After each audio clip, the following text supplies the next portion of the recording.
بسم اللہ الرحمن الرحیم۔ جس گھر میں عورت ہاتھ سے کپڑے دھوتی ہے اس گھر سے دو چیزیں ختم ہو جاتی ہیں۔ محترم ناظرین، آج ہم آپ کو ایک دلچسپ واقعے کے ذریعے بتائیں گے کہ جس گھر میں عورت ہاتھ سے کپڑے دھوئے اس گھر سے کون سی دو چیزیں غائب ہو جاتی ہیں۔ ناظرین، شاہ زین بتاتا ہے کہ شازیہ ایک انتہائی خوبصورت لڑکی تھی۔ جب میں نے اسے پہلی بار دیکھا تو اس کی خوبصورتی پر دل ہار بیٹھا اور فوراً اس سے شادی کے لیے کوششیں شروع کر دی۔ شازیہ کے والدین نے زیادہ وقت ضائع نہ کیا اور رشتے کے لیے حامی بھر دی، مگر شازیہ کی کچھ شرائط تھی جن کا مجھے بعد میں پتہ چلا۔ پہلی شرط یہ تھی کہ شادی کا فنکشن صبح 8 بجے ہوگا۔ باقی شرائط جاننے کی میں نے کوشش تک نہ کی۔ گویا شازیہ نے یہ کہہ دیا کہ شادی سے پہلے ان شرائط کو جاننا ضروری ہے، لیکن میں شازیہ کے عشق میں اس قدر گرفتار تھا کہ کسی شرط کو خاطر میں نہ لایا۔ میری شادی اس کے لیے غیر مشروط تھی اور میں صرف یہ جاننا چاہتا تھا کہ شازیہ سے شادی کر کے میں کبھی پچھتا نہیں ہوں گا۔ اپریل کے پہلے جمعے کو شازیہ سے میری شادی بخیر و عافیت ہو گئی۔ شازیہ کو پانے کا نشہ ہی منفرد تھا۔ میں آنے والے دنوں کے بارے میں سوچ کر خوشی سے پھولے نہ سما رہا تھا۔ شام کو مغرب سے پہلے ہی شازیہ رخصت ہو کر میرے گھر آ گئی۔ تقریباً عصر کے وقت مجھے اس کے ساتھ خلوت کا موقع ملا۔ منہ دکھائی کے طور پر میں نے اسے ایک قیمتی تحفہ پیش کیا۔ وہ اس کا شکریہ ادا کر رہی تھی کہ اچانک بولی، پہلے میری شرائط سن لو، اگر تمہیں منظور ہیں تو ٹھیک، ورنہ ابھی اور اسی وقت مجھے طلاق دے دو۔ شازیہ کے منہ سے پہلی رات طلاق کا لفظ سن کر میرا دل دھک سے رہ گیا۔ تم عورت ہو، طلاق کی بات کیسے کر سکتی ہو؟ میں نے دل ہی دل میں سوچا۔ تب شازیہ نے بات آگے بڑھائی، میری شرط بہت سادہ ہے، تم رات کو کبھی میرا چہرہ نہیں دیکھو گے، چاہے تمہارا دل جتنا مرضی کرے، لیکن میں رات کے وقت اپنا چہرہ نہیں دکھاؤں گی، باقی تمہاری ہر بات مانوں گی، تم جو کہو گے ویسا ہی ہوگا۔ بس ایک بات میری مانی جائے گی کہ رات کو تم میرا چہرہ نہیں دیکھو گے اور نہیں میں رات کے وقت کسی سے ملوں گی۔ اندھیرا ہوتے ہی تقریباً عشاء کے وقت میں اپنے کمرے میں چلی جاؤں گی۔ تم چاہو تو وہیں رہ سکتے ہو یا باہر گھوم سکتے ہو، تم پر یہ پابندی بھی نہیں کہ میرے ساتھ ہی رہو۔ شازیہ نے اپنی بات مکمل کی تو میں نے کہا، شازیہ یہ کیسی عجیب شرط ہے، اگر تم اس کی وجہ بتا دو تو میں تمہیں کبھی رات کو چہرہ دکھانے پر مجبور نہیں کروں گا، لیکن بغیر وجہ کے رات کو تمہارا چہرہ کیوں نہیں دیکھ سکتا؟ میں نے رومانوی انداز میں ادائیں دکھائی مگر وہ سنجیدہ رہی اور بولی، اگر تم نے رات کو میرا چہرہ دیکھا تو صبح تم سے طلاق لے لوں گی۔ شازیہ کے سنجیدہ لہجے نے مجھے بھی سنجیدہ کر دیا۔ میں نے کہا، ٹھیک ہے، تم جیسی حسین لڑکی کا ملنا ہی ایک نعمت ہے، تم کہو گی تو میں نہ صرف رات بلکہ دن کو بھی تمہارا چہرہ نہیں دیکھوں گا۔ یہ ایک جذباتی فیصلہ تھا، لیکن شادی کے پہلے ہفتے ہی میں سمجھ گیا کہ اس کی قیمت ادا کرنا کتنا مشکل ہے۔ جب بھی مجھے رات کو کہیں جانا ہوتا، ڈنر کرنا ہوتا یا دوستوں نے کھانے پر بلایا ہوتا، شازیہ میرے ساتھ نہ ہوتی۔ آہستہ آہستہ یہ بات مشہور ہو گئی کہ شاہ زین کی بیوی رات کو باہر نہیں نکلتی۔ کچھ لوگوں نے اسے شازیہ کی شرافت سمجھا، جبکہ کچھ نے عجیب و غریب کہانیاں گھڑ لی۔ اس صورتحال نے مجھے بہت پریشان کر دیا۔ ایک ہفتہ گزرنے کے بعد شازیہ نے عجیب حرکت شروع کی۔ اس نے ہمارے کمرے کا بلب خراب کر دیا اور اسے اتار کر پھینک دیا۔ میں نے کہا، شازیہ یہ کیا حرکت ہے؟ وہ بولی، یہ اس لیے کیا کہ کہیں رات کے وقت تم غلطی سے میرا چہرہ نہ دیکھ لو۔ شازیہ کی باتوں سے میرا تجسس بڑھتا جا رہا تھا کہ آخر اس کے چہرے میں کیا راز ہے جو رات کو دکھائی نہیں دیتا۔ بہرحال ہمارے درمیان جو معاہدہ تھا اس پر میں قائم تھا۔ اس رات میں نے دیکھا کہ شازیہ بہت بے چین تھی۔ وہ بار بار اندر باہر جاتی اور کبھی اپنے منہ پر ہاتھ رکھ کر دعائیں مانگتی۔ میں اس کی بے چینی کی وجہ نہ سمجھ سکا، لیکن یہ ضرور جان گیا کہ اس کی بے تابی کا کوئی راز ہے۔ وہ ہر وقت کسی کا انتظار کرتی تھی۔ اس کی نگاہیں فون پر جمی رہتی اور جیسے ہی فون آتا وہ دھیمی آواز میں بات کرنے لگتی۔ ہمارے درمیان کوئی تناؤ نہیں تھا، اس لیے میں نے کبھی اس کا فون سننے کی کوشش نہیں کی۔ لیکن ایک دن شازیہ کے فون پر بات کرنے کے بعد اس کے رویے سے لگا کہ وہ کسی اور سے بات کرتی ہے، یعنی اس کا فون اس کے میکے سے نہیں ہوتا تھا بلکہ کسی غیر شخص سے ہوتا تھا۔ جب اس نے آخری بار فون پر بات کی تو میں نے ایک مردانہ آواز سنی جس سے اندازہ ہوا کہ وہ کسی غیر مرد سے رابطے میں ہے۔ اب میری زندگی کا سکون جیسے چھن گیا۔ بیوی خوبصورت تو تھی مگر اب وہ خوبصورت نہیں لگتی تھی۔ میں نے سوچا کہ شازیہ سے بات کرنے کے بجائے اس معاملے کو حل کروں گا اور جلد ہی رات کو اس کا چہرہ دیکھ کر اس کے راز سے پردہ اٹھاؤں گا۔ ایک دن میں آفس سے جلدی گھر آ گیا۔ اس دن شازیہ پھر ٹہل رہی تھی۔ اس کی بے چینی اس کے چہرے پر عیاں تھی۔ مجھے اندر آتے دیکھ کر وہ حیرت سے بولی، آپ اس وقت کیسے آ گئے؟ آپ تو رات کو آتے ہیں، آج جلدی کیوں؟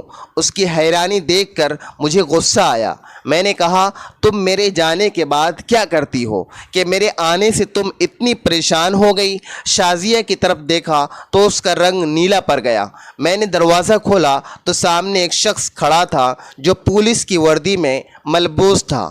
اگر کوئی اور ہوتا تو میں شک کرتا، لیکن انسپکٹر مظہر حیات کو دیکھ کر میرا غصہ ایک دم غائب ہو گیا۔ مظہر میرا پرانا دوست تھا، ہم ایک دوسرے کو کئی سالوں سے جانتے تھے اور ہماری بات چیت بھی ہوتی تھی، مگر 2 سال سے ہماری ملاقات نہیں ہوئی تھی۔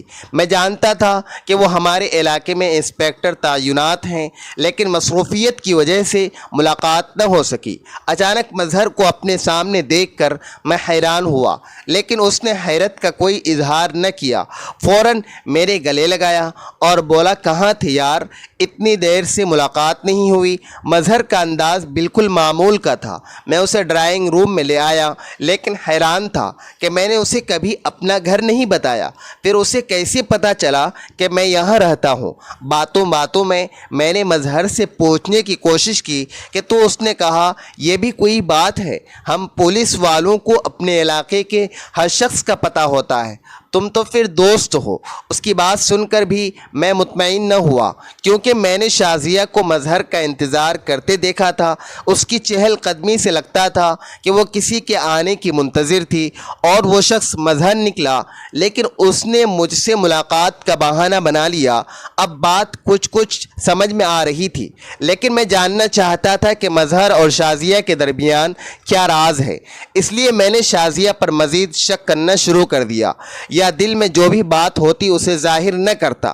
ایک دن میں نے فیصلہ کیا کہ اگر شازیہ مجھے دھوکہ دے رہی ہے تو میں بھی اس کے ساتھ وہ کروں گا جو اس نے کبھی سوچا بھی نہ ہوگا۔ دل ہی دل میں دوسری شادی کی تیاری شروع کر دی، لیکن پہلے سوچا کہ ایک بار سب کچھ اپنی طرف سے درست کر لو۔ اس رات میں نے شازیہ کا چہرہ دیکھنے کا فیصلہ کیا، کیونکہ میں جانتا تھا کہ وہ رات کو اپنا چہرہ کیوں چھپاتی ہے، اور اس کے بعد مظہر حیات کا راز بھی سلجھ جائے گا۔ لیکن پہلے اس کے چہرے سے نقاب اٹھانا ضروری تھا۔ رات کو چونکہ کمرے کا بلب بند ہوتا تھا، اس لیے میں نے ایک چھوٹی سی ٹارچ اپنے پاس رکھ لی۔ جب شازیہ میرے پاس آئی تو میں نے اس کا بازو پکڑ لیا تاکہ وہ بھاگ نہ سکے، اور جیسے ہی جیب سے ٹارچ نکال کر اس کے چہرے پر روشنی ڈالی، میری چیخ نکلتے رہ گئی۔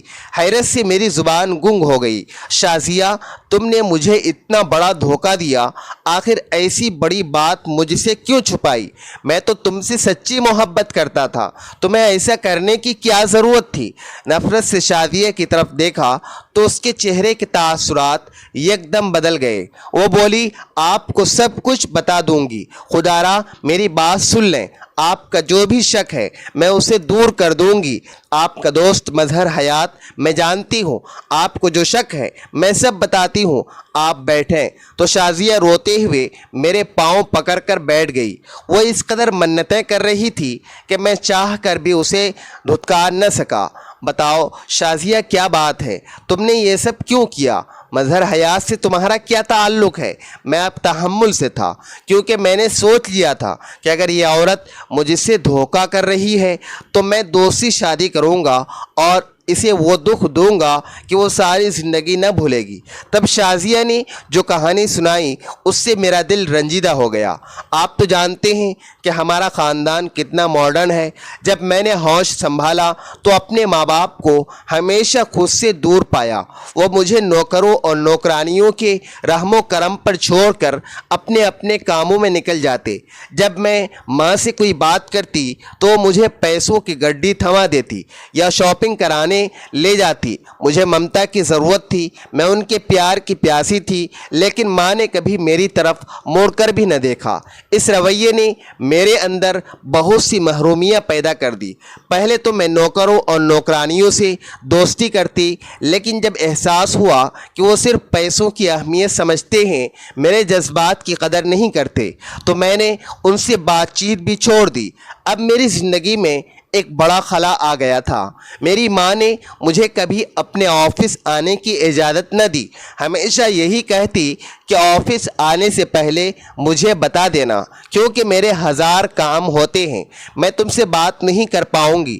ابو بھی اپنے کاموں میں مصروف رہتے تھے، لیکن اس وقت میرا دل بہت مجبور تھا، میں اداس تھی۔ سوچا کہ ماں کو فون کروں گی تو دیر ہو جائے گی۔ میں نے گاڑی نکالی اور ماں کے آفس چلی گئی، لیکن جیسے ہی آفس کے دروازے سے اندر داخل ہوئی، اندر کا منظر دیکھ کر میرا دل بیٹھ گیا۔ میں اپنی ماں کے بارے میں ایسی بات سوچ بھی نہ سکتی تھی، لیکن وہ اتنی روشن خیال ہو چکی تھی کہ خلقت کو بھی بھول گئی تھی۔ اس ایک لمحے نے میرے اندر بغاوت پیدا کر دی۔ مجھے ایسی عورتوں سے سخت نفرت ہو گئی جو لوگوں کو بھلائی کا درس دیتی ہیں، اور خود ان کا کردار کتنا بھیانک ہوتا ہے یہ کوئی سوچ بھی نہیں سکتا تھا۔ ماں سے نفرت ہوئی تو میری شخصیت بھی بدل گئی۔ میں نائٹ کلب جانے لگی، ملبوسات ایسے پہنتی کہ ہر کوئی میری طرف متوجہ ہوتا۔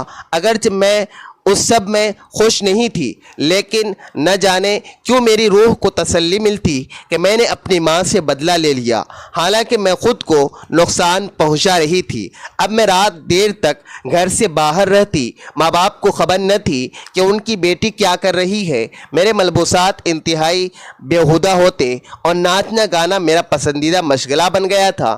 ایک رات میں نے اس قدر شراب پی کر بے ہوش ہو کر گر پڑی۔ عام طور پر ایسی حالت میں لڑکی اپنی عزت کھو دیتی ہے، لیکن میں اس معاملے میں خوش قسمت تھی۔ صبح جب میری آنکھ کھلی، دھڑکتے دل سے اپنے پہلو میں دیکھا تو بستر پر کوئی نہ تھا۔ میں اکیلے کمرے میں تھی۔ کمرے کی سجاوٹ سے لگتا تھا کہ یہ کسی مذہبی انسان کی رہائش ہے۔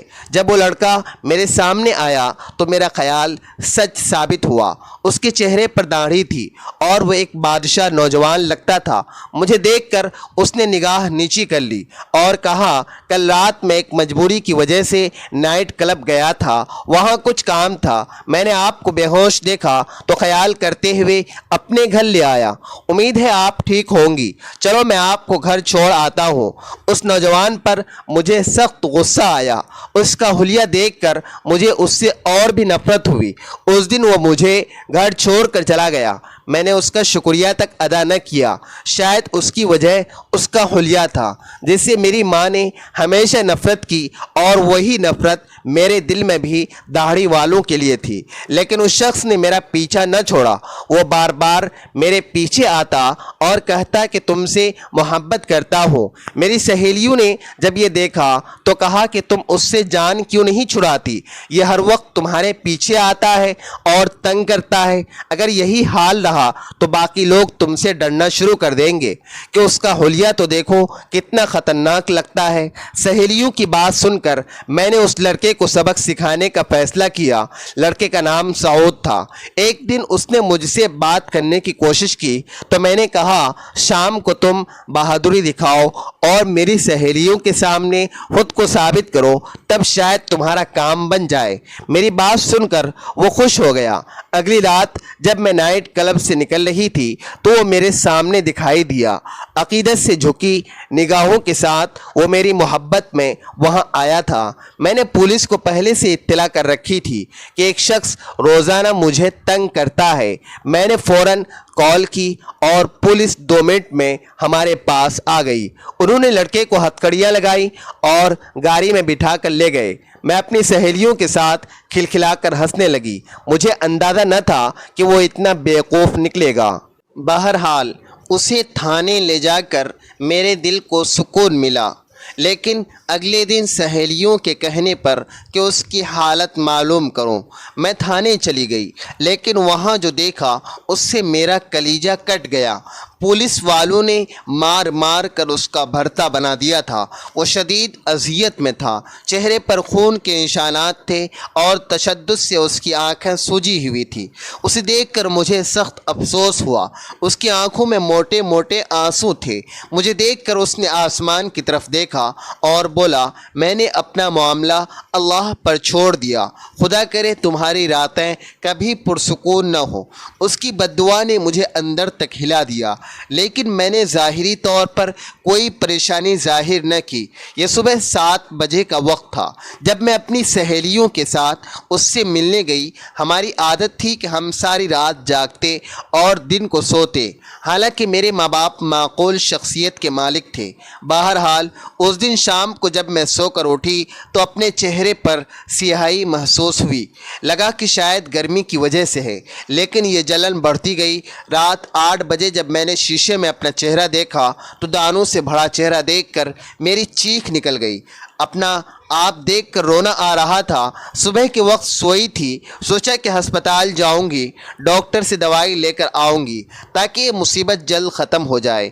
اس شام ڈاکٹر نے ایک دوائی دی جس سے کچھ آرام ملا اور صبح ہوتے ہی سارے دانے غائب ہو گئے۔ میں نے اللہ کا شکر ادا کیا، لیکن اگلی رات پھر وہی شام ہوا کہ میرے چہرے پر ایسے دانے نکلے کہ عزت کی وجہ سے باہر نکلنا مشکل ہو گیا۔ میں نے ڈاکٹر سے خوب بحث کی کہ اس نے غلط دوائی دی، لیکن 2-3 ڈاکٹروں کو دکھانے کے بعد معلوم ہوا کہ یہ بیماری اتنی آسانی سے نہیں جائے گی جتنا میں سمجھ رہی ہوں۔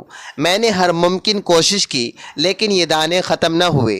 مجھے لگتا ہے کہ اس لڑکے کی بد دعا لگ گئی ہے۔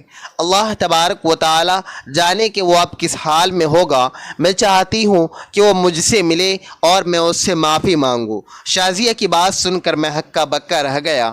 شازیہ اتنی تیز لڑکی ہو گئی، میں یہ سوچ بھی نہ سکتا تھا۔ وہ شکل و صورت سے انتہائی معصوم لگتی تھی اور عمر بھی کم تھی، شاید 18-19 سال کی ہوگی۔ تب مجھے احساس ہوا کہ معصومیت کا تعلق عمر سے نہیں ہوتا۔ میں نے کئی عورتیں دیکھی جو 40 سال کی عمر میں بھی اتنی سادہ ہوتی جتنی 18 سال کی لڑکی نہیں ہوتی۔ اپنی بیوی کی کہانی سن کر میرا دل بیٹھ گیا۔ مظہر کی بات تو اس نے بتائی کہ وہ اس سے سعود کے بارے میں معلومات لیتی رہتی ہے، لیکن سعود کہاں گیا کوئی نہیں جانتا۔ مظہر کے یقین دلانے پر میں نے شازیہ کی بات مان لی، لیکن اس پر پہلے کی طرح اعتبار نہ کر سکا۔ رات کو اس کا چہرہ نہ دیکھ پانے سے ایک ادھورا پن محسوس ہوتا۔ دل چاہتا کہ دوسری شادی کر لوں، لیکن شازیہ کی حالت دیکھ کر سوچتا ہوں کہ اس میں اس کا کیا قصور، جو ہو گیا سو ہو گیا۔ اب شازیہ نے اپنا طرز زندگی بدل دیا ہے۔ میرے خیال میں اسے اس کے ماضی کی سزا دینا غلط ہوگا۔ چھوٹی چیزوں میں خوش ہونا سیکھیں، بڑی چیز خود بخود آپ کا مقدر بن جائیں گی۔ سب مطلب کی بات سمجھتے ہیں، کاش کوئی بات کا مطلب سمجھتا۔ موت یہ نہیں کہ سانس ختم ہو جائے، اصل موت تو یہ ہے کہ ہمیں یاد کرنے والا کوئی نہ ہو، حساب رکھا کریں۔ آج کل لوگ پوچھ لیتے ہیں تم نے میرے لیے کیا کیا ہے؟ حیثیت اور رتبے کا گمان کبھی نہ کریں۔ یاد رکھیں، اڑان ہمیشہ زمین سے شروع ہو کر زمین پر ہی ختم ہوتی ہے۔ مطلب تیرا شکریہ، تو نے سب انسانوں کو جوڑ کر رکھا ہے۔ دردناک یہ ہے کہ آپ کسی شخص کو آنکھوں میں جگہ دیں اور وہ آپ کو اندھا کر جائے۔ انسان بڑی عجیب فطرت کا مالک ہے، یہ مرے ہوں کو روتا ہے اور زندہ کو رلاتا ہے۔ اپنا حصہ مانگ کر دیکھو، سارے رشتے بے نقاب ہو جائیں گے، اور اپنا حصہ چھوڑ کر دیکھو، کانٹے بھی گلاب ہو جائیں گے۔ جس گھر میں عورت ہاتھ سے کپڑے دھوتی ہے اس گھر سے 2 چیزیں ختم ہو جاتی ہیں۔ اول، ہاتھ سے کپڑے دھونا ڈپریشن کو دور کرتا ہے۔ دوم، کپڑوں کا دھونا رنج و غم اور حسد و ملال کو ختم کرتا ہے۔ بدی چھپ کر کرتے ہو، نیکی بھی چھپ کر کرو، یہی اخلاص ہے۔